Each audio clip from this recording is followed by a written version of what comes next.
seminário, nossa, não caiu do céu.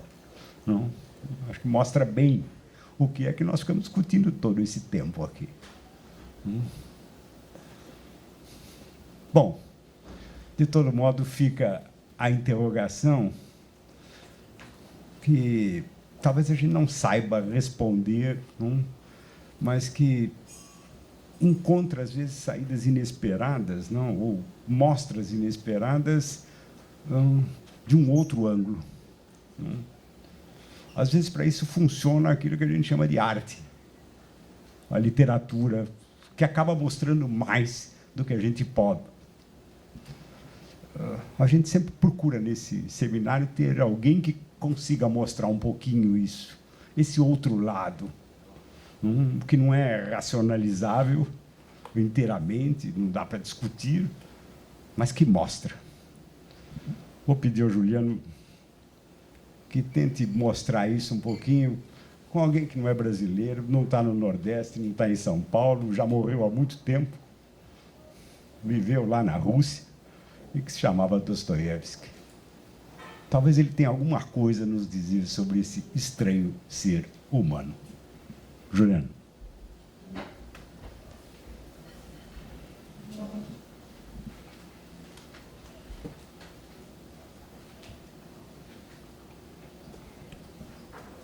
Bom, primeiro, agradecer ao professor pela minha participação, agora de corpo presente. Né? As últimas 3 edições eu participei, mas estava na Alemanha, então, e o professor Tércio fez a gentileza e me deu a honra de ler o texto que eu enviei. Né?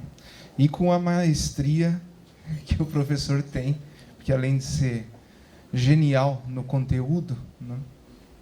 E na construção, nas perspectivas, nos insights, ele também é um grande orador. Né? E então ele deu muito melhor do que eu poderia fazer, o encadeamento perfeito, né? Preciso, o tom adequado para cada parágrafo. Dessa vez eu também escrevi o texto, eu vou ler o texto, talvez não com a mesma habilidade do professor Tércio, mas eu vou tentar, então, aqui tornar interessante a leitura. Né? Então, o título do texto é O com X, Cândalo e a Pedra de Tropeço. Quando Fietukovitch, o célebre advogado de São Petersburgo, desembarcou em uma cidadela russa para defender Dmitry Karamazov daquilo que, de uma tragédia familiar local, já se tornara um escândalo de proporção nacional, não deu ouvidos ao comentário da rua. Logo que ele desembarca, aparece esse comentário, isso me chamou a atenção. O comentário é: cuidado com as palavras perigosas das vendeiras de Moscou. E ele segue determinado na sua estratégia desenhada para derrubar a pretensão científica da teoria sobre o perfil passional e violento do parricida, que já ganhava corpo na imprensa.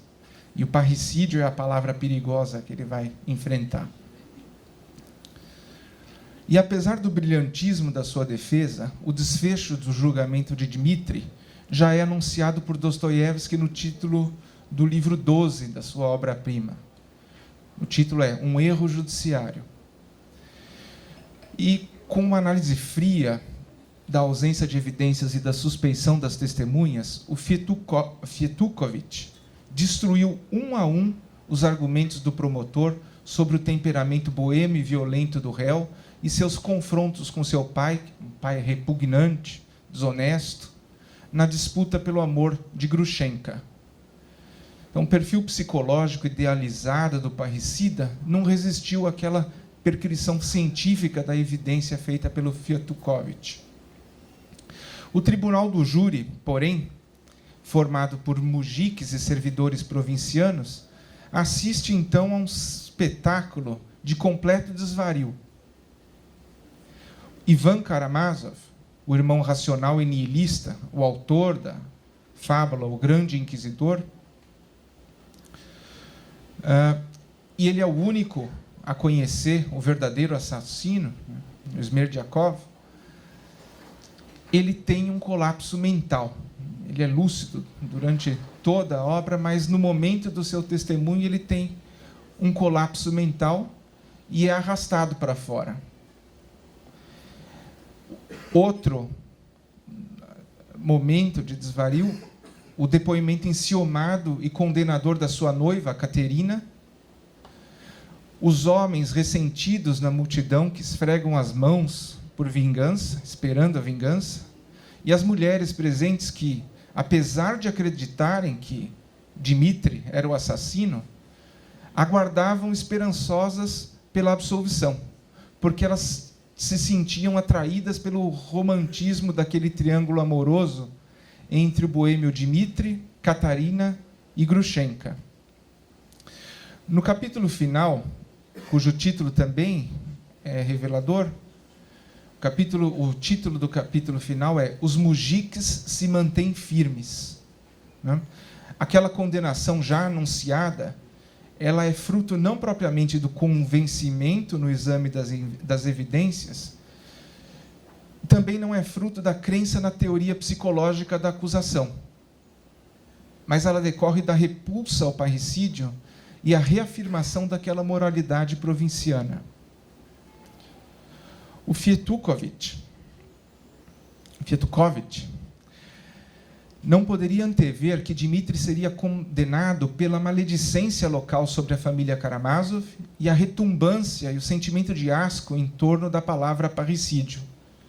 A força dessa maledicência local para destruir ícones já é antecipada um pouco antes, de modo alegórico, no livro 7, que se concentra ali no verdadeiro herói da obra, que é o irmão místico e puro, o Alyosha.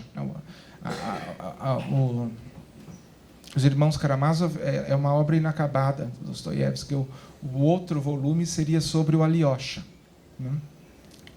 E o misticismo da alma do povo eslavo, né? Então, o Alyosha ele lida com a morte, nesse capítulo, do seu tutor, o monge Zósima. E é uma alegoria interessante, porque a comunidade e o monastério local, eles acreditam que o corpo de um homem santo, isso é uma crença local, idiosincrática, o corpo de um homem santo, eles acreditam que esse corpo é incorruptível. Mas o corpo de Zósima, para surpresa de todos, que muito admiravam, começa a se decompor imediatamente, e o cheiro insuportável se espalha.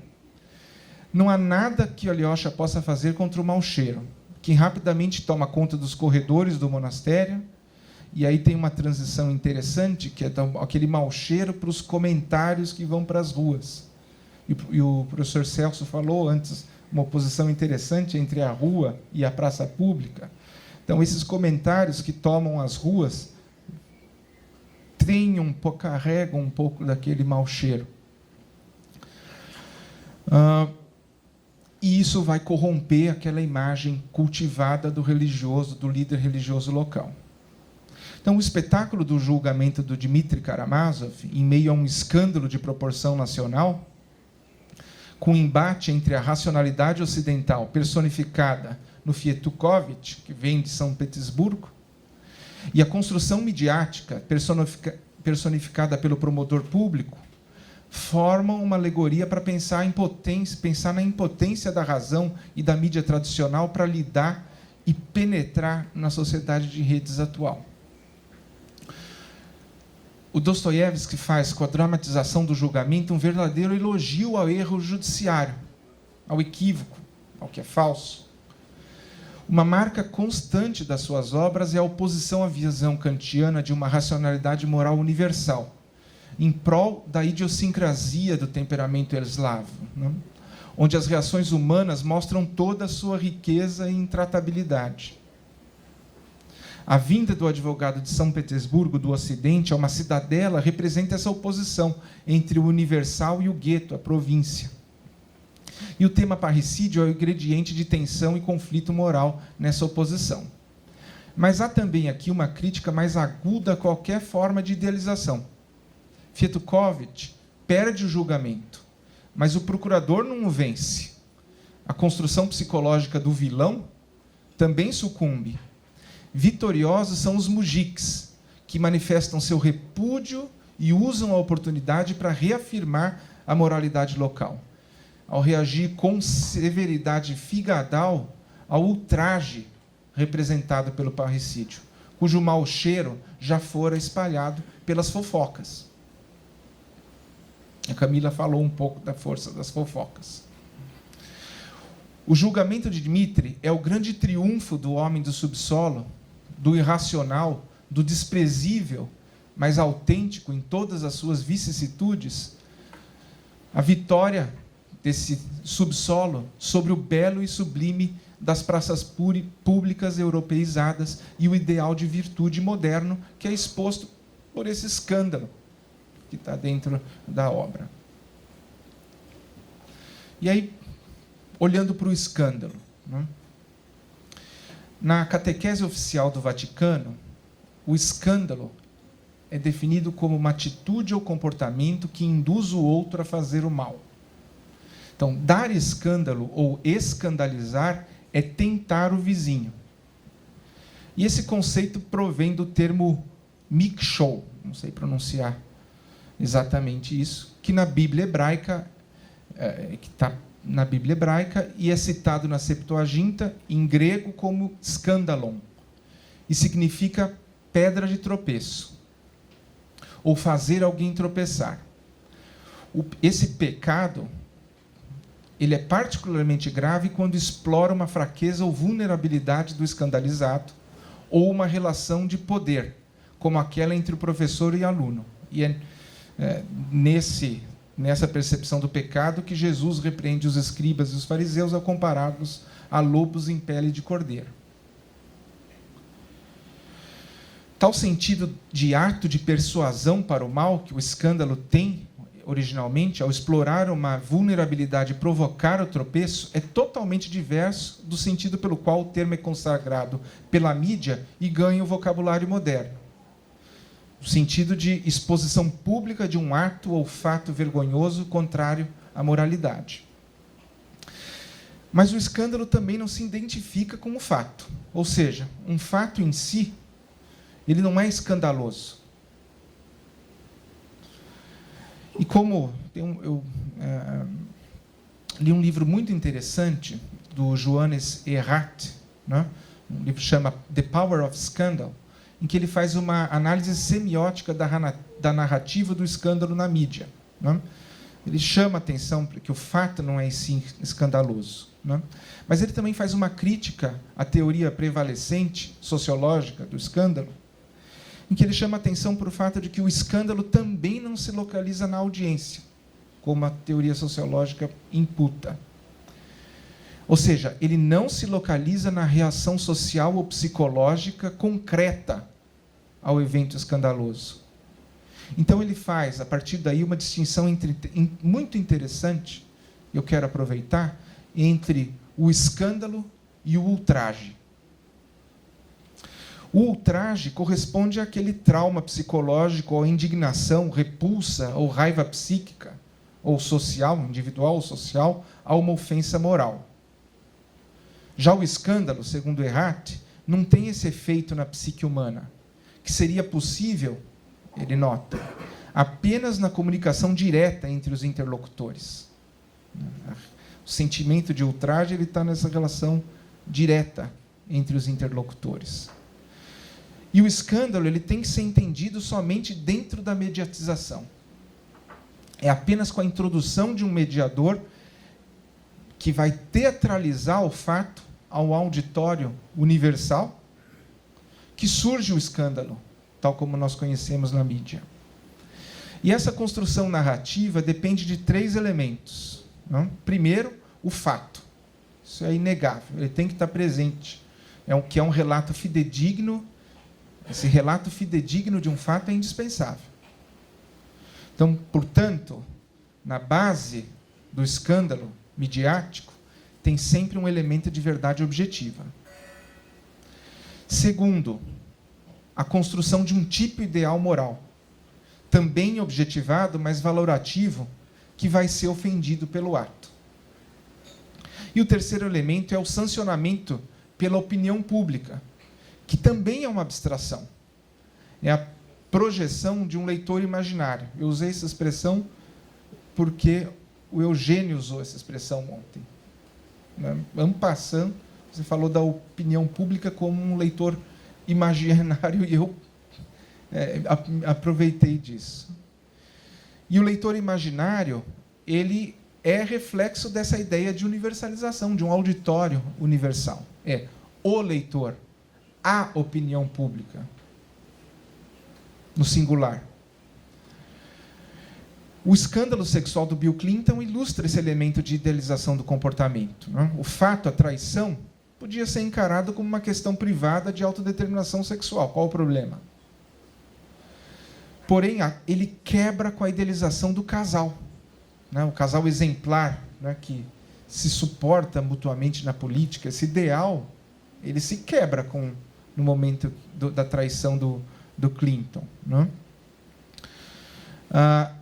E é engraçado que também essas narrativas vão evoluindo em cima do mesmo fato, e logo em seguida a tematização se voltou para algo distinto, que era a idealização da dignidade do presidente. O tema deixou de ser a traição e a questão central passou a ser se o presidente faltou com a palavra com os cidadãos. Ou seja, quando ele disse que não teve relação sexual com a Mônica Lewinsky. E aí vem toda a discussão se blowjob é ou não é sexual intercourse. Né? Isso em cima só faz sentido dentro dessa narrativa teatralizada da dignidade do presidente. Bom, e é nessa narrativa que o Erath aponta uma tecnologia de produção midiática de micro ou macro escândalos que se sucedem e tem, por fim, modificar uma persona na esfera pública ou modificar uma instituição na esfera pública ao minar a sua credibilidade. Mas isso tudo dentro do ambiente e do discurso midiático.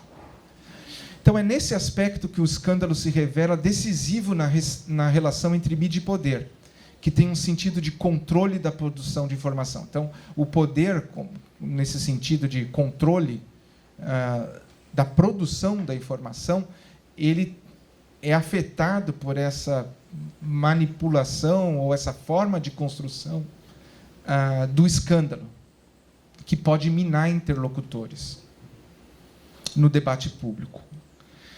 Então, agora, o importante é que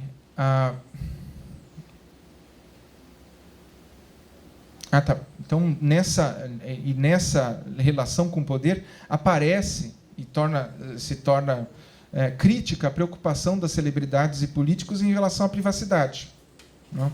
No momento que eu sou exposto pela mídia, pelo escândalo. E é interessante que é no século XIX que surge a ideia daquele right to be let alone, ou seja, um direito à não exposição da vida privada na esfera pública. O Eugênio Butti fez ontem uma espécie de meia-culpa da mídia pelo ganho de espaço do entretenimento na mídia impressa a partir da década de 50 ou 60. Ou seja, a ideia aqui é que teria sido a primeira porta para a irracionalidade prevalecente nas redes sociais hoje. Mas talvez a quebra de racionalidade não esteja nessa teatralização do fato, da narrativa. Na análise do Erath, isso me chamou a atenção, o discurso, mesmo na narrativa do escândalo, que envolve esse entretenimento, a noção de uma tragédia, ela continua racional. Ela está sempre vinculada ao fato e ele é construído em cima desses tipos universais. A audiência, né? O público, a opinião pública. E apesar do entretenimento midiático poder ter estimulado apetites, podemos até aceitar isso, não se trata de uma transformação gradual, contínua, né? Mas há uma ruptura quando muda o modelo de comunicação, né? Esse modelo de comunicação em redes sociais, ao retirar o intermediário na produção de conteúdo, esvazia, então, esse conceito de escândalo mediado e o reduz ao ultraje. Os episódios ultrajantes deixam de ter essa pretensão de universalidade, seja quanto ao auditório, seja quanto ao valor moral construído.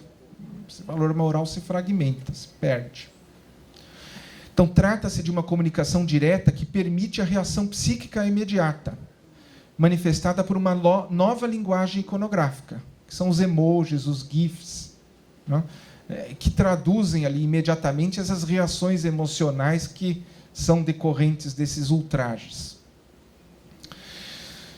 E se, como notou o professor Tércio na sua aula magna, na sexta-feira, o logos do alfabeto explodiu as tribos, né, e foi muito interessante, eu achei genial essa nota do professor, né, ao construir a ideia do alfabeto como um logos, né, eu, na hora eu lembrei o Hobbes, no início do Leviatã, ele homenageando o Galileu, ele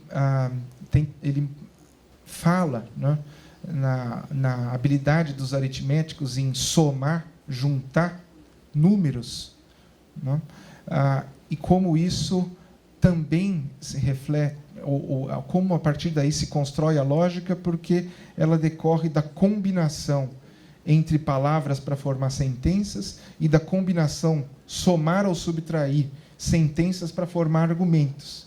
Isso mostra bem como o alfabeto ele distancia e constrói, depois o Frege, acho que primeiro o Leibniz vai trazer a ars combinatória, né, a lógica como combinação de símbolos, combinação de conceitos, e o Frege, né, também, em que ele destaca estrutura na linguagem de predicados, a característica composicional da linguagem, né, e a lógica moderna aparece aí, né? Então, tudo a partir do alfabeto. Eu gostei muito disso.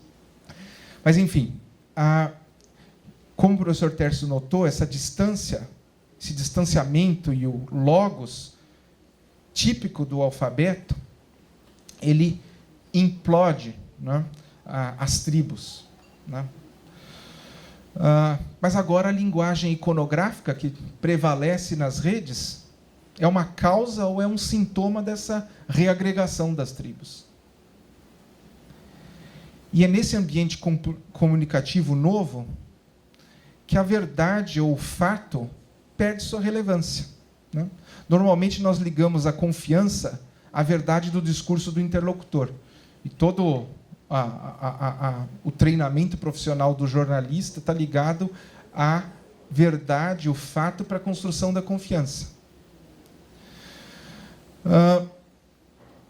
Mas a confiança ela pode advir diretamente da afetividade ou da identificação com o outro ou com a tribo, independentemente do logos. Ou seja, ela é construída, pode ser construída inteiramente no ethos, né? Ou seja, na relação entre os interlocutores do discurso, não mais no discurso. Ou melhor, as manifestações discursivas ou pictóricas passam a ser veículos de construção ou reafirmação de identidades. E dentro desse modelo de comunicação, que o professor Celso Laffer chamou bem de uma lógica identitária, o fato e a verdade perdem o valor. Ganham valor as idiosincrasias, os ultrajes. Isso porque a verdade ela é universal, ela uniformiza. Por isso, né, então, a verdade é universal e por isso ela uniformiza, ao passo que a crença no idiosincrático diferencia. Então, por exemplo, a crença na inexistência do Holocausto, nos benefícios da bulimia. Você tem grupos nas redes de trocas de técnicas bulímicas entre bulímicos, né, ou de automutilação, ou de que a Terra é plana. Então, essas crenças idiosincráticas, muitas vezes têm essa função. O jogo não é veicular informação, é persuadir. Ou seja, e essas crenças idiosincráticas, elas diferenciam e criam um sentido de comunhão entre os seus membros. Então, esse efeito de câmara de reverberação, também chamado de echo chambers, que caracteriza os grupos em redes, ele é potencializado pela tecnologia, na qual as inteligências artificiais, principalmente o aprendizado de máquina, selecionam os novos conteúdos a partir dos envolvimentos e manifestações de interesses passados. Isso faz com que a plataforma seja cada vez mais atrativa e eficiente, que o Torquato comentou aqui do Netflix. Ela identifica melhor as próprias confissões individuais, ele identifica melhor quem cada um é, né? A Netflix sabe melhor sobre quem você é, na verdade, os algoritmos por trás, do que a sua própria percepção de si. Você tem exatamente essa frase e voltou dela. Os algoritmos sabem mais de você do que você mesmo. Exatamente. Não é do autor do livro, mas está lá referido. Eu acredito nisso. Muito embora esses algoritmos não tenham conhecimento, né? Eles revelam algo. Eles revelam padrões que mostram quem você realmente é. Bom, a linguagem, né, na multiplicidade de grupos interconectados, em rede, deixa de ser primordialmente descritiva para se tornar primordialmente de ação, de afetividade e de persuasão. E o impulso comunicativo deixa de ser guiado pelo esforço profissional em informar e debater, como na mídia tradicional, e passa a ser direcionado pelo desejo de autoapresentação, em se afirmar e influenciar buscando a popularidade, ou os likes, e buscando a atenção, né? Até se fala hoje nas redes em uma nova economia da atenção, né? E daí o peso do conteúdo chamativo e de entretenimento nesse ambiente. Bom, a sucumbência do Fietukovic perante os mujiks ilustra bem a dificuldade do discurso isento e racional da mídia tradicional em penetrar e se disseminar nas redes, né? A primeira palestra mostrou isso. De que forma a imprensa tradicional precisa se reorganizar para exercer um papel agora nas redes? Essa foi a pergunta, né? O drama.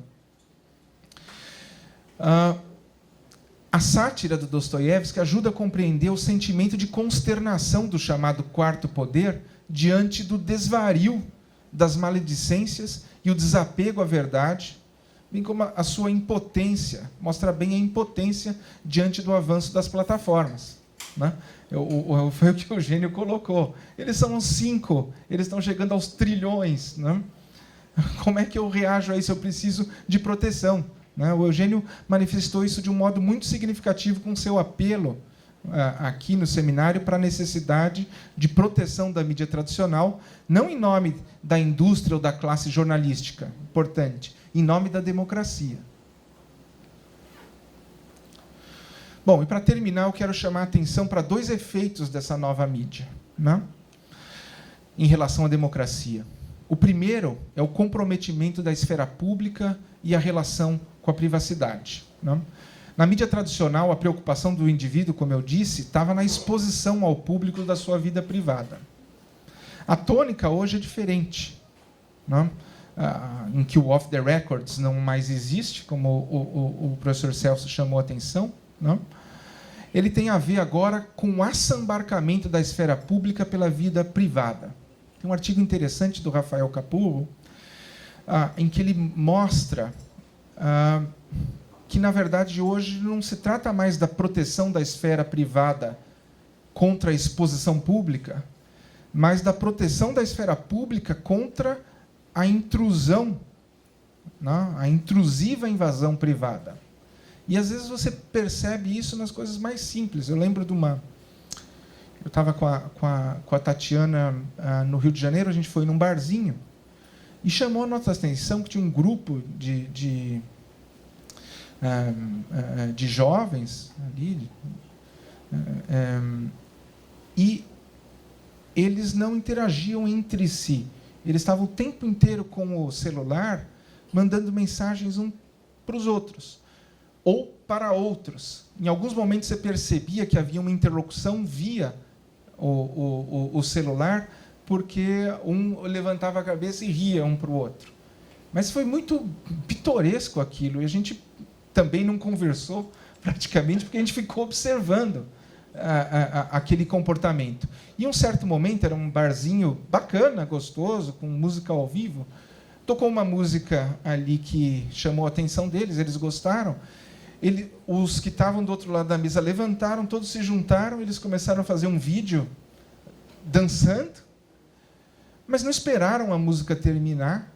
Terminaram o vídeo, sentaram e passaram a olhar o vídeo. Provavelmente estavam enviando aquele momento selfie de alegria para outros, né? Então, a autoapresentação, a exposição e o não aproveitamento daquele espaço público, né?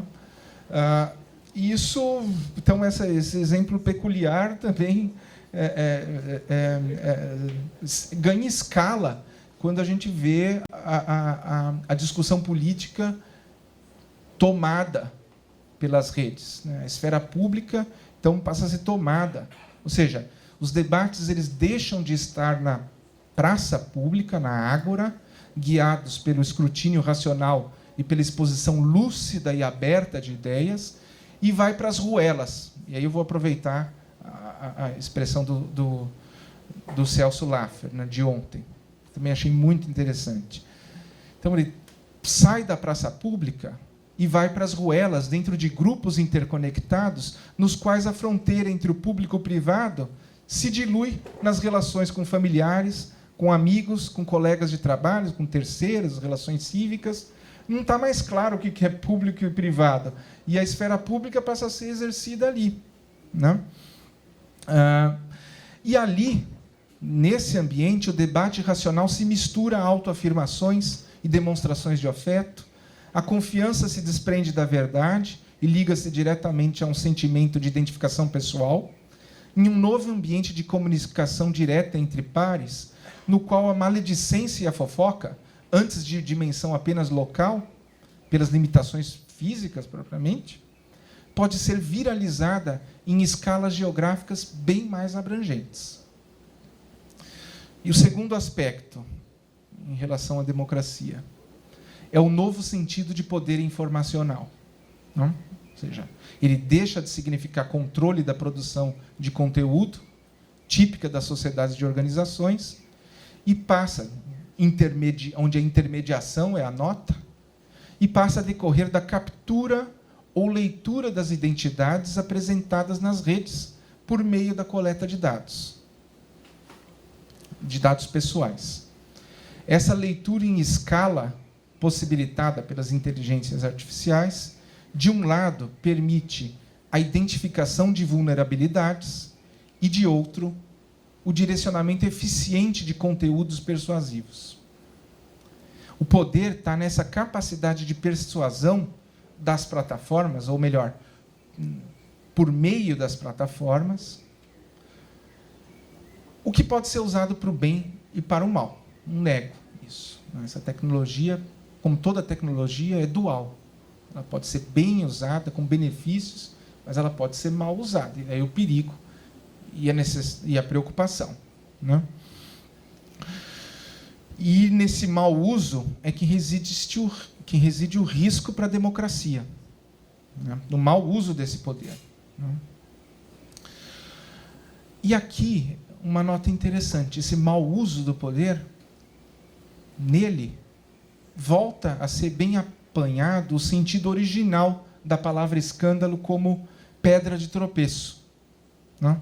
A plataforma, por quê? Porque a plataforma e os algoritmos, eles permitem visualizar entre aqueles que caminham quais são os mais vulneráveis e a colocar pedras nos lugares precisos para provocar o tropeço, né?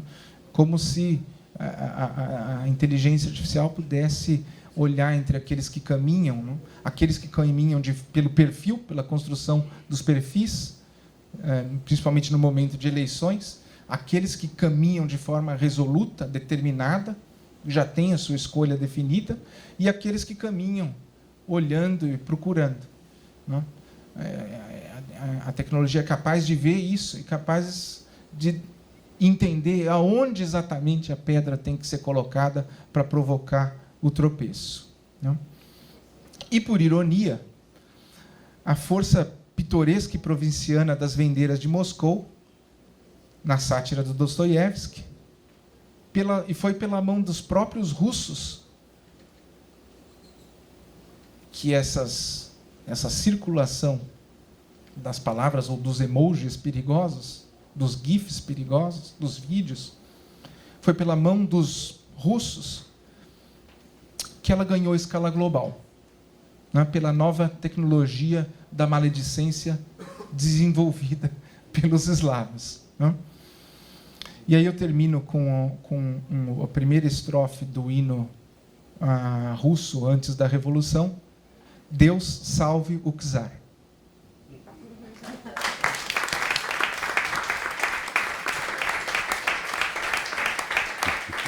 Muito bom.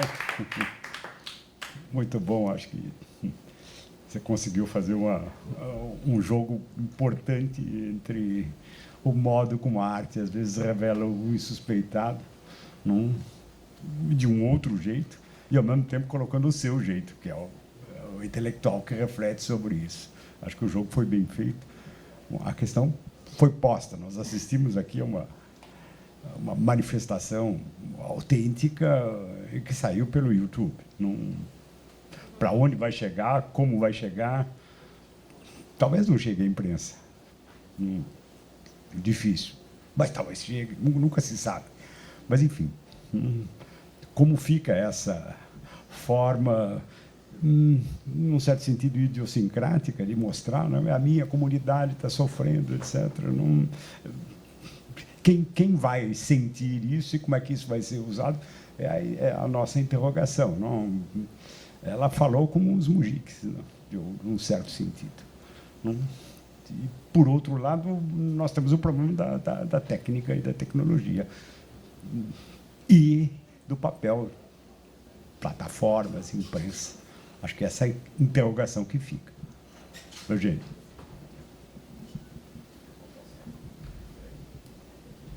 Eu vou ser bem rápido, mas eu não podia deixar de fazer um comentário, talvez uma questão, partindo de uma observação. Eu estava ontem conversando rapidamente com o Juliano, ele falou: eu escrevi ontem, escrevi hoje. É um ótimo jornalista, porque se você escreve rápido desse jeito, você pode encontrar emprego em qualquer um dos 2 ou 3 jornais sérios, que é algo muito valioso e é muito impressionante, dada a qualidade do que você nos apresentou, a elaboração, o grau de abstração, as relações inteligentes, e é um grande prazer ouvir. Eu faria dois pontos aqui, que o primeiro é sobre proteger a esfera pública do que você descreveu bem como a vinda intrusiva das privacidades. Alguém, e esse nome agora me escapa, observou há algum tempo que nós tínhamos saído da era da invasão de privacidade e ingressado na era da evasão de privacidades. As privacidades são loucas para se evadirem e se tornarem públicas. E, sem dúvida, isso é um traço que marca o nosso tempo, mas eu não vou me demorar, porque eu gostaria de fazer também uma outra observação, trazendo talvez uma colaboração para esse seu belo ensaio.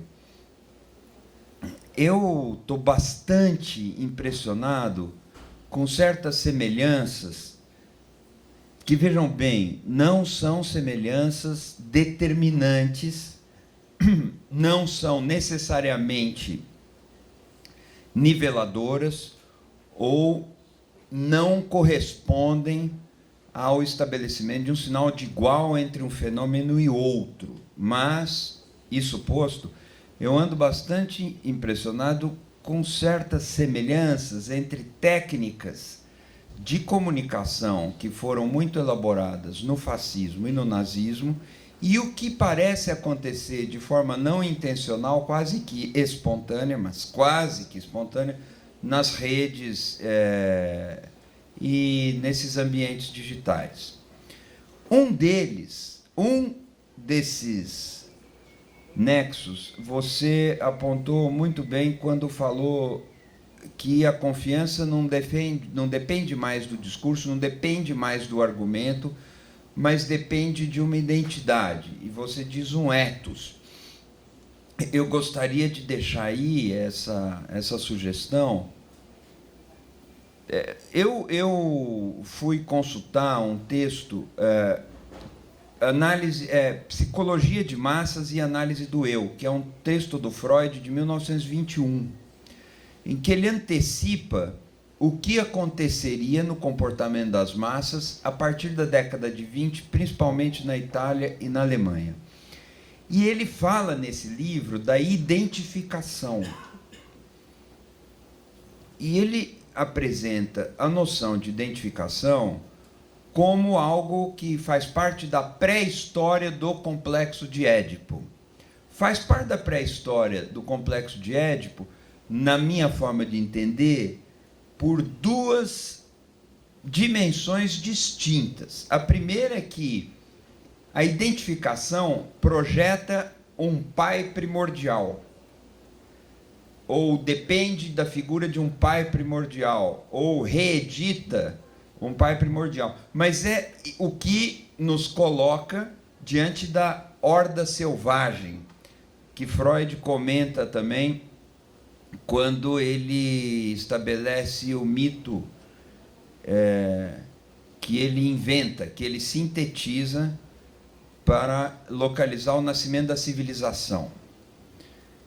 Agora, uma outra dimensão da compreensão desse termo pré-história do complexo de Édipo é que Freud fala que a identificação ocorre na criança antes da formação do complexo de Édipo ele mesmo. O complexo de Édipo envolve uma relação de competição, de rivalidade. E a identificação não. Ela é quase que uma entrega total. A identificação quase que passa por fora de qualquer razão, de qualquer defesa, de qualquer crítica. E ocasionaria quase que uma fusão entre um e o outro. Quase, né? Não é bem isso, mas... E, sem dúvida, isso talvez não seja nenhum ethos. A identificação talvez seja também anterior à formação de um ethos, que teria a ver com uma certa incidência da vontade e, portanto, uma certa incidência da razão. Por isso que eu fico muito tentado a pensar coisas como irracionais, às vezes. Freud fala que a psicologia das massas, com o chefe primordial, é caracterizada por irracionalidade. E por irracionalidade, uma entrega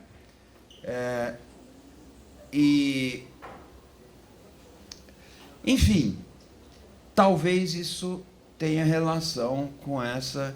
A imprensa busca sempre uma mediação, pela razão você aponta muito bem, porque o escândalo ainda está na órbita de uma razão.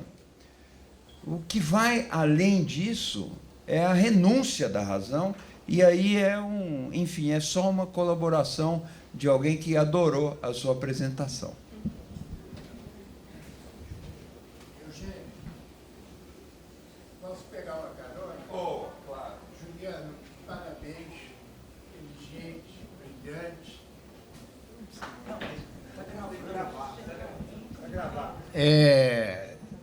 Eugênio, obrigado. É apenas o Tércio começou o seminário para saber se a imprensa ia acabar ou não acabar. Eu quero comunicar que a imprensa do Rio de Janeiro não vai acabar, principalmente hoje, porque publica 8 páginas sobre Andréa Pachá. Então, era isso.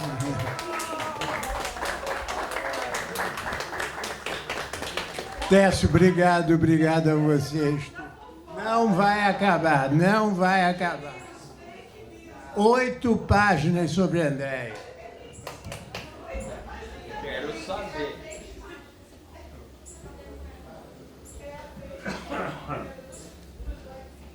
Eugênio, obrigado pela indicação. Eu vou ler com atenção esse texto, porque é muito pertinente mesmo, né? Está ali no core, né? E eu lembrei também aqui do texto Asylum, né, do Goffman, que é uma análise muito interessante, em que ele olha por que a privacidade é importante, né? E a análise dele nesse livro é a ideia de que sem a privacidade, e nesses asilos antigos estudados por ele, a nota era que realmente as pessoas deixam de ter privacidade em absoluto, né? São tratados como gado. E aí o termo que ele usa é a mortificação do indivíduo, né? E essa ideia do gado, a mortificação do indivíduo, é interessante quando você falou da horda, o líder e a horda, né, no comportamento de massa. E, de fato, é interessante porque tem pesquisas no âmbito de ciência cognitiva que tentam estudar nas redes e tentar parametrizar o comportamento de horda, como ele acontece. Isso é muito característico. Então, ao mesmo tempo, nas redes você tem os grupos, mas, de repente, você tem na viralização uma propagação de comportamentos de horda. E se segue, né, o comportamento de forma irracional. É como se a pessoa fosse mortificada e a crítica suspensa. Então, achei muito interessante. Eu vou aproveitar isso, sim, para desenvolver as ideias. Ricardo. Eu vou ser bem breve, retomando aqui um pouco da metodologia do professor Tércio, que eu acho que o que eu mais aprendi com ele foi essa ideia de que o jurista, a tarefa dele é fazer uma arqueologia semântica e depois observar a estrutura social, se ela mudou, e acomodar ali novas estruturas semânticas dando resposta. Ele foi, durante a carreira dele, ele foi bem sucedido. Um deles é a questão, acho que foi um parecer, ou talvez artigo sobre o sigilo das informações. Nenhum legislador conseguiu fazer, nenhum juiz conseguiu, nenhum ministro do Supremo. O professor Tércio fez uma arquitetura semântica ali para uma nova constelação e acabou todo mundo aceitando aquilo. Então, a tarefa nossa, enquanto jurista, é, de certa forma, fazer uma arqueologia mesmo conceitual e ver como muda a estrutura social e adaptar, talvez construir novas. E nessa questão da palestra do Juliano, toca esse ponto central. A gente passou agora, né, com a emergência das plataformas digitais, para a transformação da forma como se produz e circula a informação na sociedade. Isso é claro. 40 anos atrás, era nas grandes organizações. Juliano falou isso. Você tinha redações de qualidade e agora você tem as plataformas. Qualquer um pode produzir informação. Esse é o ponto. E se você olhar, professor Tércio, ontem o senhor falou da questão das metáforas que surgem, né? A plataforma é o quê? O senhor falou veículo. E eu fui dar uma olhada para uma palestra que eu dei no CNJ, como que surgiu isso nos Estados Unidos, nas decisões. Em 92 a 94, começou a surgir o que tinha no Brasil, aqueles chats do UOL. E o problema que surgia ali é justamente esse. De repente, todo mundo produz conteúdo. E o pessoal estava botando pornografia infantil, né, em alguns chats. E a questão foi judicializada. Primeiro foram no juiz, começaram a resolver. E começou um juiz falar, não, ele é responsável pelo conteúdo, ele tem que introduzir uma vigilância. E, por outro lado, outro juiz fala, não, ele não tem, porque ele... Aí vem a questão da metáfora. Ele é mais como um livreiro ou um distribuidor. O livreiro não tem. O livreiro que distribui a Folha ele não pode ser responsável pela reportagem da Folha.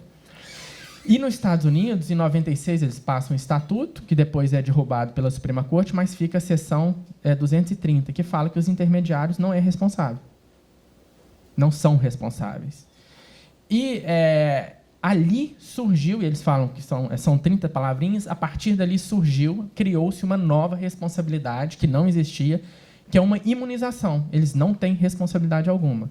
Em 98, tem um estatuto que o pessoal que produz tem direitos autorais, fala, não, isso não pode ser para mim. Eles vão colocar na internet todo o meu produto sem ter remuneração pelo direito autoral. Aí eles introduzem um sistema de notice and takedown. E isso fica separado para o direito autoral. Para a comunicação da informação, não tem responsabilidade. A Europa adota isso numa diretiva de 2001, mas o problema é que a gente entra em crise. A Primavera Árabe foi toda comunicada através do Facebook e depois as eleições do Trump. E o mais engraçado, uma pena que o Joaquim Falcão saiu daqui, porque o projeto do Marco Civil, que o ministro Toffoli marcou para o dia 5 de dezembro, o artigo 19, ele é promulgado em 2014 e, apesar da crise que estava se passando, ele praticamente copiou e só colocou lá uma decisão judicial derruba. Nos Estados Unidos também, uma decisão judicial derruba, só que não tinha escrito. Então, a gente reproduziu, sem analisar nada, o que estava acontecendo na crise. Sendo que, na Alemanha, em 2011, 2012, o equivalente ao STJ já tinha jogado o sistema do notice and takedown para dentro também do conteúdo. Não vai esperar uma decisão judicial. Colocar o juiz para decidir nisso é como obrigar o cachorro a correr atrás do rabo. Nessa dinâmica, entendeu? E depois, em 2018, vem a lei alemã, né, que aí introduz seriamente novas responsabilidades, que o alemão falou, não, essa esfera pública não é a esfera pública que a gente quer. Né? E eles introduziram, eu e o Juliano fizemos um projetinho, um projeto de lei para o Brasil, baseado um pouco na lei alemã, mas tirando a questão, pelo menos introduzindo uma responsabilização por transparência, combater desinformação através de informação, e isso só pode ser feito pelos intermediários, não tem como, 10% da mídia, como você vai obrigar alguém a ler a Folha de São Paulo? Então, existe o que o Juliano falou, a gente pode reconstruir também dentro como o direito tem lidado com os conceitos. Surgiu uma nova responsabilidade por imunidade, ela entrou em crise, o Brasil não refletiu essa crise, e agora a gente está tentando lidar melhor com esses novos intermediários, porque é ali que circula tudo. E será que eles não têm nenhuma responsabilidade? Porque existe um interesse público, sim, de que a esfera pública tenha, pelo menos, não tanta falsidade, em escala industrial, por exemplo. Então, eu venho de Minas Gerais e lá a gente cresce desde cedo com uns pequenos ditados que moldam a nossa forma de ver, e a gente tem um ditado muito simples que fala que a gente tem que manter um olho no peixe e o outro no gato. E eu acho que nessa questão aqui, hoje, dos intermediários, e principalmente na questão jurídica, a gente olhou só para o peixe e esqueceu do gato, e o gato está comendo peixe. E isso com sérias repercussões para o Supremo, para os jornais e para a democracia. Só uma coisa importante daquele projeto, a gente discutiu bastante em Frankfurt, né? Ele tem uma contribuição importante do Eugênio Butti, embora ele não saiba, né? Que ela é inteira construída em cima da percepção e compreensão das fake news como notícias fraudulentas, né? E parte da interpretação da Constituição que também separa, né? No capítulo sobre liberdade de comunicação, separa a liberdade da comunicação da imprensa e a liberdade da comunicação em geral. É interessante esse traço na Constituição, né? A a comunicação em geral não pode sofrer restrição, é o termo da Constituição, mas a liberdade de imprensa não pode sofrer sequer embaraços. O termo da Constituição, quando fala sobre a intervenção na imprensa, e depois todas as menções à proibição da censura, é sequer embaraço. Achei muito forte isso. E, em cima disso, a gente construiu a fundamentação do projeto em cima de notícias, do que são notícias fraudulentas. E, portanto, por definição, a imprensa, o conteúdo produzido pela imprensa não pode ser objeto de uma lei de restrição a fake news, porque a imprensa não pode se autofalsificar. É uma contradição em termos. E o Ricardo trouxe aqui a ideia, de novo, da metáfora. Eu vou passar para você falar um pouco também. Não, porque a gente gosta muito do tema, metáforas, de perspectivas distintas, né? O Torquato olha para a metáfora do ponto de vista do seu papel persuasivo na retórica. E eu olho na metáfora do ponto de vista conceitual, em particular, em inteligência artificial, com representação do conhecimento e a forma pela qual a metáfora ela associa, proforma redes de conexão entre termos. Isso gera conhecimento. A metáfora tem um papel cognitivo, não é só uma figura de linguagem. Ela forma conhecimento, forma. E isso, para mim, é o mais interessante. Em particular, o interesse em inteligência artificial e pelo direito, eu acho que a inteligência artificial e o direito têm uma nota comum.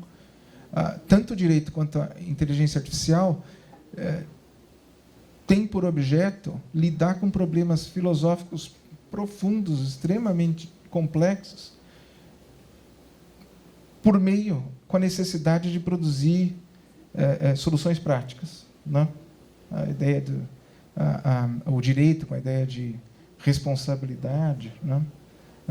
Vontade livre, né? E eu tenho que construir soluções práticas. Na inteligência artificial tem que lidar com ontologia, só que de uma forma prática. Como é que eu ensino uma máquina sobre o que existe, né? E como os conceitos se correlacionam? Isso que eu acho muito desafiador. Mas aqui o Ricardo trouxe de novo a ideia do veículo e da plataforma, né? O veículo carrega na nossa cognição, talvez de forma imperceptível, a ideia de que é algo que conduz os passageiros. Então, o auditório universal ele é conduzido pelo veículo. E isso é o caminho para marcar a responsabilidade dos veículos, porque é ele que atua. Agora, as plataformas, isso se esvazia. As plataformas são onde os trens passam, né? Mas a plataforma não conduz nada. Portanto, por que responsabilizá-la, né? Então, tem que lidar com essas metáforas, é difícil. Eu disse que não queria falar, mas quero. Eu quero falar. Eu quero falar. A minha abordagem de metáfora, se eu posso dizer minha, não é na verdade, anda para esse lado de metáfora com força cognitiva, assim. Durante uma época, eu prestei muita atenção em autores como Lakoff, Johnson, não é? Metaphors We Live By, e tem todo um sentido de construção cognitiva mesmo, projeção do corpo, né? Mas, ao longo dos estudos, eu deparei com Blumenberg. E essa coisa de Blumenberg aplicar-se-ia aqui perfeitamente. Ele tem a ideia do que ele chama de metáforas absolutas, que são metáforas irredutíveis a qualquer conceitualização. A ideia básica é a seguinte: o conceito é o triunfo da razão, mas não é toda ela. E nessa parte da razão, que não é conceito, há uma espécie de mergulho, que ele chama anteconceitual, em raízes irracionais.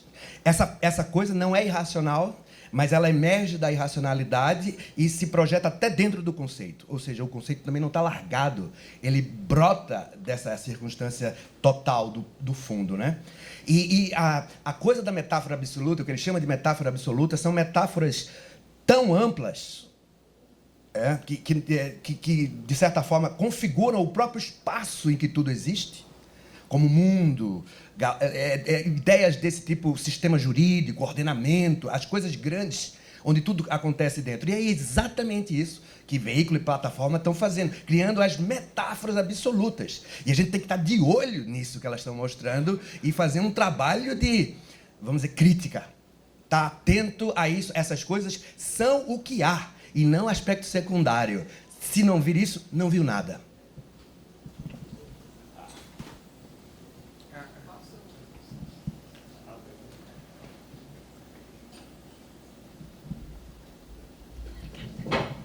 Tem um ponto que eu acho importante de enfatizar, que é lendo o Justiça Digital, do Laseg e do Garrapon, que fazem uma análise bastante contemporânea dos problemas, né, da relação entre o direito, as formas de normatividade, né, quando o code is law, né, quando o próprio código constitui a norma, eles falam, olha, tem uma dimensão que agora casa perfeitamente com esse maravilhoso argumento, professor, né, mas eles falam assim, nós não percebemos que os algoritmos, quando eles recolhem os dados públicos e entregam classificações, ratings, perfis, ali também existe uma privatização do público, porque ali existem decisões sobre métodos estatísticos, por exemplo, que poderiam ser diferentes. Existe uma epistemologia e toda uma construção dos programadores quando decidem o que da realidade recolher, como processar, o que buscar como resultado. Né? Se nós formos pensar quem são bons alunos, vamos supor, a gente fazer um levantamento de bons alunos para uma universidade. O critério é a nota pretérita, mas não poderia ter um aspecto artístico, não poderia ter um aspecto criativo, projetos de pesquisa, inteligência emocional. Eles têm a quantidade de opções é tão grande na apreciação da realidade, disso que se quer chamar de realidade, que há uma privatização do dado que parece coletivo público. Eu acho que o que a inteligência artificial revela hoje, que talvez seja o que sempre foi, é que não existe um coletivo que não passe por alguma elaboração particular na hora de ser construída ou proposta. Mas aí tem uma privatização muito delicada, a gente esquece dela. Nesse sentido, é muito difícil dizer que o algoritmo sabe a nossa verdade mais que nós, porque é a verdade de quem formulou a maneira de apreensão do algoritmo. Né? Eu fui procurar um texto do Céline, eu estava estudando questão da liberdade de expressão e fui procurar os textos mais odiosos do Céline, achando que eles estariam na internet. O que eu encontrei foi um site, um baita vírus para o meu Macintosh. E aí eu percebi que eu recebi um tratamento, quer dizer, alguém alguém identificaria a minha busca como uma busca talvez de um conteúdo nocivo, e eu estava procurando para estudar. Né? Não é o que eu busco na internet não é a minha verdade, é isso que eu quero dizer. Né? E nesse sentido, não dá para dizer que os algoritmos saberão nossa verdade. Tem essa privatização da perspectiva.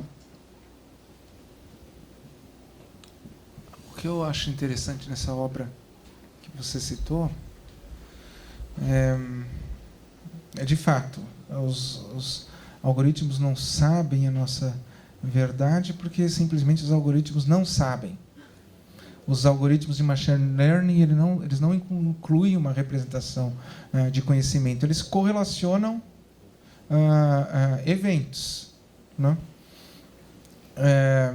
Então, eles olham para as decisões judiciais como eventos, né? Correlacionando um conjunto ali de decisões, ou talvez outras variáveis sobre o juiz, vara, etc. Mas não entram, obviamente, nos argumentos dos casos. É uma predição empírica.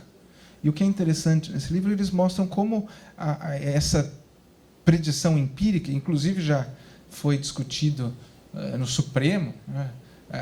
A importância da jurimetria, se deve ser considerada a jurimetria ou não, porque isso traz uma racionalidade completamente distinta. A predição jurídica, como os juristas conhecem a predição num conhecimento normativo, é uma predição normativa.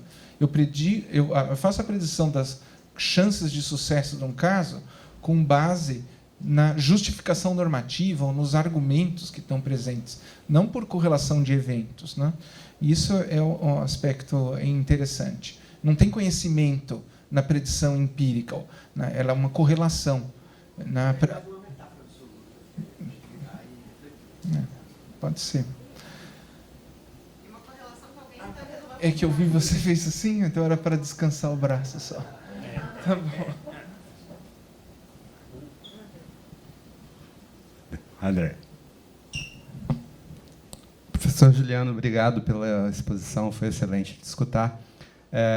Enquanto você estava falando, eu estava lembrando de um livro que eu li de um professor de Harvard que trata desses temas, que é o Kassenstein, que se chama #Republic. E me parece que há um problema, quando a gente discute em que medida a democracia é ameaçada por essas novas tecnologias, me parece que existe um problema um problema de arquitetura da plataforma, dessas plataformas como Twitter, Facebook, etc.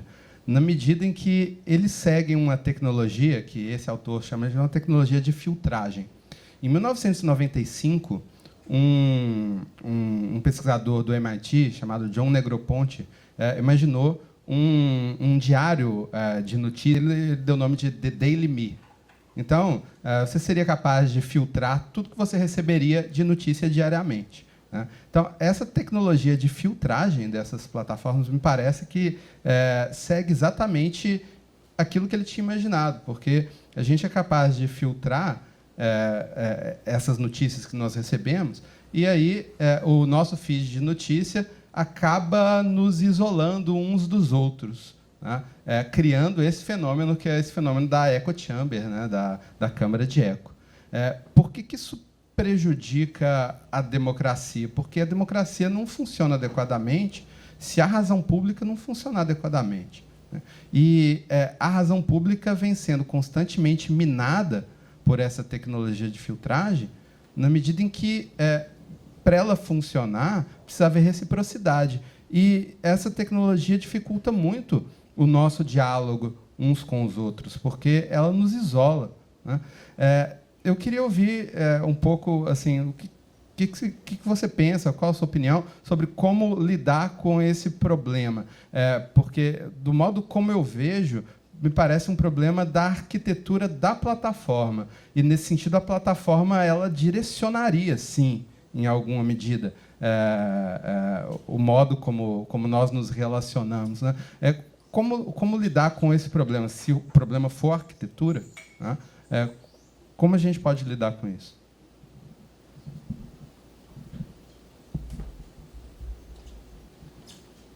Bom, uma coisa é como lidar com a arquitetura. É difícil você pretender mudar a arquitetura, porque a arquitetura ela está aí, é uma realidade. A questão é como é que a gente lida com essa nova mídia, né? Então, é difícil você entrar e começar a regrar códigos, né? De tal forma que a arquitetura se modifique, porque ela é produto da necessidade de comunicação que se aparece, ela tem de uma demanda, né? Então, acho que o jogo, também o que é importante perceber que, por outro lado, a tecnologia é dual, como eu disse. Não está aí só para o mal, ela também está para o bem, né? E, por exemplo, você pode usar inteligência artificial para detectar, filtrar conteúdo, que seja monitorar, né? Monitorar o comportamento que se manifesta nas redes, que é desinformativo, né? Então, acho que a forma de lidar é usar o lado bom do dualismo da tecnologia contra o lado mal da tecnologia.